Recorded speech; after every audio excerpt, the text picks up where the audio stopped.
Yesterday, Raila Odinga went to Burma Market for lunch. And the question which I want to pose to you guys, do you believe that Raila Odinga was chased out of Burma Market? Or do you believe that a few people were paid to cause commotion? I want to read your comments. Personally, I have reviewed the clips from the entire event. When Raila Odinga arrived at Burma Market, because it was not planned, you can clearly see his car clearing the road for him. So when Raila Odinga arrived and people noticed that Raila Odinga was at Burma Market, remember, not announced, then people started calling Baba. And Raila Odinga was welcomed to the market. I can say it was massive welcome for him. Then Raila Odinga ate his lunch. Because I'm going to play this clip so that you don't forget. Then Raila Odinga ate his lunch. Those are the things I want you to capture. How Raila Odinga arrived there. The second thing, Raila Odinga ate his lunch. And you can see people serving him there. Then after that, Raila Odinga then toured the market. Again, with a very happy crowd following him.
Then Raila Odinga, after touring the market, got out.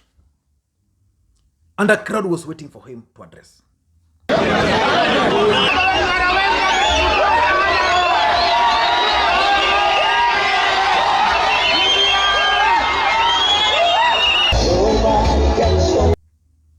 And Raila Odinga and his team addressed this crowd. You can see people like Mbogo receiving applause.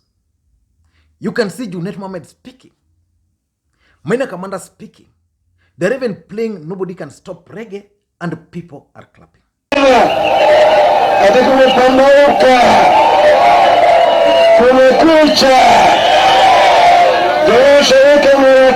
Kijana yoyote atakayefungua kampuni atapewa tax holiday ya miaka 7. Tunaambiwa ya kwamba vijana watapata access ya easy loans kila wakati. Kwa hivyo nawaomba vijana tusidanganywe na hizi siasa ya peni mbili. Sawa sawa? Kata kata kata kata kata tanga tanga kata wakora. 2022 tumesema ni Raila. But in politics, there is what is called perception. After that trip, a perception was created that Raila Odinga was kicked out of Burma Market.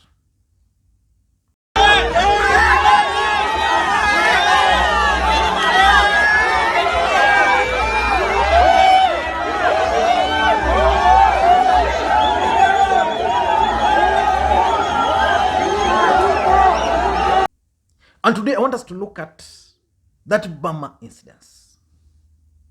Because personally, I strongly believe that President Uhuru Kenyatta must now stop his people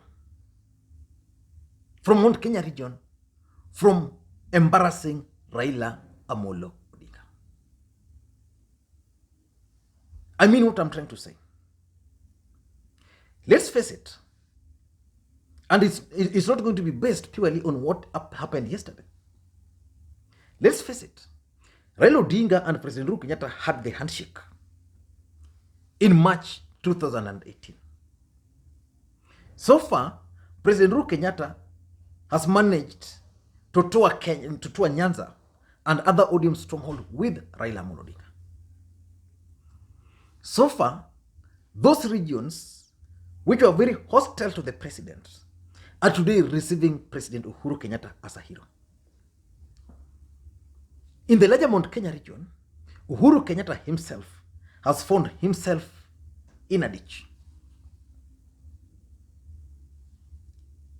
He's being disrespected by everybody. I strongly believe on 3 facts. The first fact I believe on is that President Uhuru Kenyatta must personally take the gospel of BBI to the people of the larger Mount Kenya region himself. Raila Odinga should spare himself from doing that for President Uhuru Kenyatta. Uhuru Kenyatta must take a personal initiative. Uhuru Kenyatta must take lead in the building bridges initiative campaigns in the larger Mount Kenya region. He should not leave that to Raila Odinga. Raila Odinga should not tell the people of Mount Kenya how the BBI is going to help them. He should leave that to President Uhuru Kenyatta. If you ask me personally, Uhuru Kenyatta has issues with his people, the people of Mount Kenya region. If you followed the event yesterday, and I want you to watch this next clip very closely. Raila Odinga was being cheered when he was talking. And then when Raila Odinga was now delivering greetings, nimekuwa na Uhuru Kenyatta na amesema niwasalimia. When he was saying that, you could tell that the mood of the people there actually changed. These are people who voted for President Uhuru Kenyatta 3 times. So in my considered opinion, Uhuru Kenyatta must go back to his people, sort out their personal issues. So after sorting out those issues, then he can come to Raila Amolo Odinga again and tell him, boss, now my ground is ready for the building bridges initiative campaigns. That's one thing I strongly believe. Uhuru Kenyatta must take the gospel of BBI to Central Kenya himself. What's happening in Central Kenya today is very simple. The building bridges initiative process is being used as a project, is being portrayed as a Raila Odinga's project. Uhuru Kenyatta is well aware. You yourself, you are well aware. I'm well aware that for the last close to 20 years, the people of Central Kenya have always been told just one thing. In fact, it's over 20 years, from 2002, after the fallout, which manifested itself immediately after 2002 election, up to now. For close to 20 years, the people of the larger Mount Kenya region have always been told that Raila Odinga is a bad man. So someone who was born that time, they are now over 20 years. The only thing they know in their life is that Raila Odinga is a very bad man. So you can't change that overnight. Raila Odinga can't change that himself. So Uhuru Kenyatta must go back to the ground, deal with the issues with these people. If they can't reach an agreement, then he can tell his brother that it can't. So that's number one. The second fact, which you can't run away from, is the fact that Raila Amolo Odinga cannot win the Kikuyu votes alone.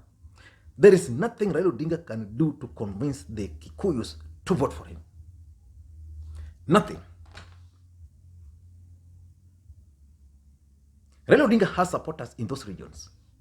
He don't need to convince those. Those ones are already decided. There are normally some few guys there who believes that Raila Odinga is the best for the country. But the people who voted for Uhuru Kenyatta, who voted for Mwai Kibaki, knowing that Raila Odinga is a devil, there is nothing Raila Odinga can do to convince them. The only person who can convince them is none other than President Uhuru Kenyatta.